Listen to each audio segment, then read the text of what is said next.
जय हिंद। मैं मणिदेव चतुर्वेदी बनारस से। एक चीज़ आपकी मीडिया के माध्यम से पूरे देश को बताना चाहता हूँ कि अभी भी देश का जवान, सैनिक, अर्धसैनिक बल, पुलिस अभी हम आज़ाद नहीं है। उसे आज़ाद तो कोई नहीं है। अभी भी हम 1825 की गुलामी, जो 1825 का ब्रिटिश कानून, उसमें लागू हैं। तो चीज़ें कहीं ना कहीं हम भी भारतीय संविधान के तहत जीना चाहते हैं और हमारे पर बंदिशें हैं। आप क्या चाहेंगे कि अभी भी भारत में ब्रिटिश कानून लागू रहे? नहीं चाहेंगे। तो नहीं चाहेंगे तो उस एवज में जो होना चाहिए कि भारतीय संविधान के दायरे में हो, हम अपनी बात लोगों से कह सके, जो हम पे रोक है वो हटाई जाए।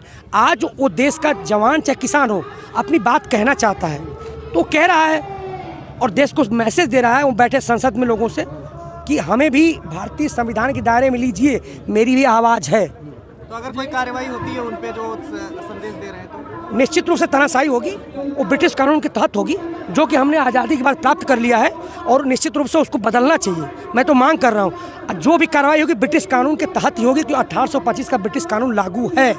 क्योंकि मैं एक छोटा सा उदाहरण देना चाहता हूँ। अगर एक अधिकारी छुट्टी से लेट होता है उसको सज़ा अलग है, एक जवान होता है उसका अलग है। जबकि भारतीय संविधान ये कहता है कि कोई भी मर्डर करे, कोई थप्पड़ मारे, तो जब देश का प्रधानमंत्री वही एक्ट लगेगा और चाहे खोमचा बेचने वाला उसके साथ वही एक्ट लगेगा। तो वहाँ पे दो सौतेला व्यवहार क्यों? तो निश्चित रूप से उनका यूनियन है, अधिकारियों का तानाशाही, लाल फीताशाही का, उनके सब कुछ है। अगर उनका बर्खास्त जवान होता है तो पूरी यूनियन लड़ती है। लेकिन इसी देश के किसान का बेटा जवान अगर वो कहीं बर्खास्त कहता है तो अपने पैसे से लड़ेगा। कोई उसका यूनियन नहीं है, कोई बात करने वाला नहीं है। निश्चित रूप से ये जो बैठे हुए संसद में है सांसद, उनको समझ लेना चाहिए कि कानून को चेंज करो। अगर करेंगे तो वो होगा कि जैसे ब्रिटिशों ने फांसी दिया, उससे हमें फांसी दे रहे हैं जवानों को। जी, जिस तरह से देखा जा रहा है उस वीडियो में एक बयान और जारी हुआ है जी, जो सिख रेजिमेंट है, जाट रेजिमेंट है जी, उनके जवान हैं जी, वो कह रहे हैं कि हम जब सेना में होते हैं तब तो हम बहुत बड़े देशभक्त होते हैं जी, और जब आज हम सेना से अगर बाहर हो जाएं, हम रिटायर्ड हो जाएं, तो हम वही गद्दार कहलाए जा रहे हैं। हमें हमारे ऊपर खालिस्तानी का आरोप लग रहा है। तो क्या इस तरह के वो उनके अंदर कैसी भावना आ रही है? देखिए, इस समय देश में दो विचारधारा चल रही है। एक जो है कि आप इस समय कोई भी आंदोलन करेंगे सच के लिए तो उनको ये जोड़ा जाता है कि खालिस्तानी हैं, शाहीन बाग के हैं, पाकिस्तान से प्रो हैं, ये जो है कि चाइना से पैसा आ रहा है इस सिस्टम को ध्वस्त करने के लिए। अब मैं भी बनारस का हूँ, मेरे मेडल तलाशे जाएं, साथ इतने मेडल होंगे पूछो मत, लेकिन मैं भी बोलूँ जाऊँगा तो कहा जाएगा कि भारत तेरे टुकड़े गैंग का है। क्या वाजिब है?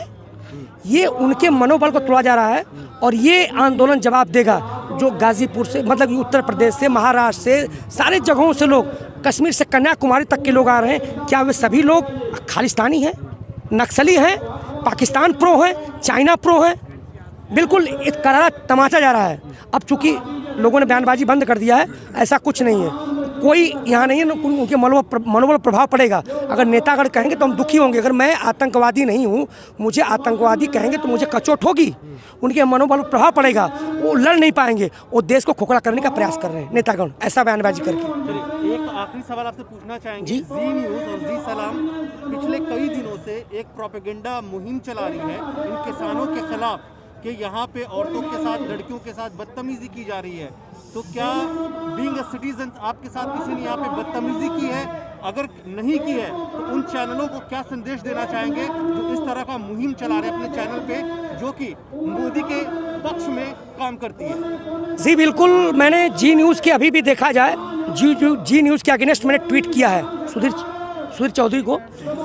उसमें निश्चित रूप से मैं यहाँ एक सैनिक होने के नाते मैं ये भी देखता हूँ कि यहाँ की व्यवस्था क्या है। सैनिक होने के नाते यहाँ किसी प्रकार ये कोई असामाजिक तत्व नहीं है, कोई चीज़ें नहीं, गलत व्यवहार नहीं। इतने लोग सादर से मिल रहे हैं, कह रहे हैं कि आप आइए, खाना खाइए, बैठिए।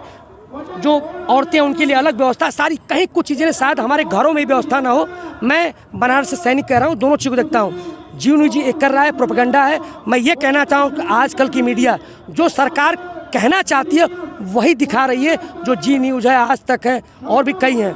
निश्चित रूप से मैं तो खासकर न्यूज़ 24 इसमें थैंक यू, धन्यवाद देना चाहूँगा। तो ये सब चीज़ें चल रही हैं, वो निश्चित रूप से उनको दुनिया ने नकार दिया, हम देखना भी नहीं चाहते हैं। आप देश के सिपाही हैं, जनता से क्या कहना चाहेंगे? ऐसे न्यूज़ चैनल का बहिष्कार करना चाहिए और ऐसी जगहों पे उनकी इसकी मौजूदगी नहीं होनी चाहिए। चाहिए? बिल्कुल उन चैनलों का बिल्कुल बहिष्कार करें जो इस प्रकार के आंदोलनों को भटकाने का प्रयास करते हैं। उनको बिल्कुल ना देखें, बिल्कुल बंद करके रखें। जो अच्छे चैनल अच्छी बात को उनको दिखाया जाए। बिल्कुल जी न्यूज़, आज तक, जितने भी किसान में सबको बंद कर देना चाहिए, नहीं देना चाहिए। अब मेरा सवाल है, आज 35 दिन से अधिक हो गए जी तो यहाँ पर जिस तरह से कल जो वार्ता हुई, वार्ता में जिस तरह के डिसीजन निकल के आए, जी, जी। 2 कानूनों को वापस ले लिया जाता है, एक तरह से बता रहे हैं किसान की हमारी जीत है, तो क्या लगता है सरकार ने लॉलीपॉप दिया है किसानों को? किसानों को जो 2 धड़े में बांध दिया इन्होंने, वो किसान जो उन्होंने प्रायोजित हैं वो कह रहे हैं, उनसे कहलवाया जा रहा है कि हम खुश हैं। लेकिन जो असली किसान है जो 36 दिन तक बैठा हुआ है, जिसकी माँ बहन बेटी, मैं बनारस से हूँ, गज कोई यूपी से, कोई महाराष्ट्र से, कोई आंध्र प्रदेश से, कर्नाटका से, किसान कौन? यहाँ आके देखो ना, पूछो ना, आप आते नहीं है, जानते नहीं है। तो वो जो प्रायोजित जो रजाई लेके बैठे हुए रामलीला मैदान फला जगह, वो किसान है क्या? कहाँ पहले थे? इसका समर्थन उनसे क्या विचार विमर्श लिया गया? जब आधी रात को कानून पास हुआ, वो कैसे समर्थन कर रहे हैं? उन्होंने क्या रिसर्च किया था? किन किन लोगों से पूछा गया? तो कोई है, किसी के पास कोई समीक्षा है उसकी? तो निश्चित रूप से बनावटी किसान है। असली किसान ये है जो बैठे हुए हैं, इनको तकलीफ है और हमें वो थोपा जा रहा है जो हम लेना नहीं चाहते हैं। ठीक है, तो वो गलत है निश्चित रूप से। क्या बांट पाएंगे वो? नहीं, सत्य परेशान हो सकता है, पराजित